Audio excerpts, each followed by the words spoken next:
आता एक लक्षात घ्या, ही स्थानिक पातळीची निवडणूक आहे. राज्यामध्ये आम्ही सत्तेमध्ये आहोत. आता इथली निवडणूक आमच्या विरुद्ध भारतीय जनता पार्टी असं निवडणूक आहे. मग भारतीय जनता पार्टीनं लोकशाही मार्गाने ती निवडणूक लढवायला कुणाचाही विरोध असण्याचं कारण नाही. प्रत्येकाला निवडणूक लढवण्याचा अधिकार आहे, त्यांनाही आहे, आम्हालाही आहे. परंतु ती निपक्षपाती पद्धतीने आणि मोकळ्या वातावरणामध्ये ती निवडणूक झाली पाहिजे. तशी अनगर नगरपंचायतीच्या संदर्भानं होताना दिसत नाही.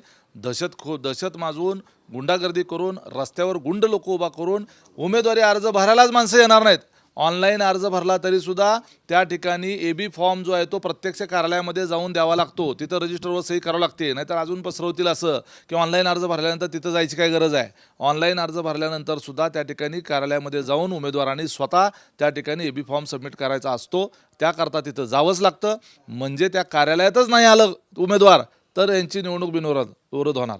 अशा पद्धतीनं जर निवडणूक बिनविरोध होणार असेल तर राजन पाटील यांनी मोकळ्या काय म्हणायचं त्याला ह्याच्यात हे करायची वेळ आहे. मी पुढचं काही बोलणार नाही. परंतु त्यांच्यासाठी ताठ मानेनं आमची ग्रामपंचायत बिनविरोध आम्ही करून दाखवली हे त्यांना म्हणायचा अधिकार नाही. एका विधवा महिलेला अर्ज भरायला येताना तुम्हाला 500-500 गुंडांची फौज उभा करावी लागते. याच्यामध्येच तुम्ही किती शूरवीर आहात हे त्यातून दिसतंय.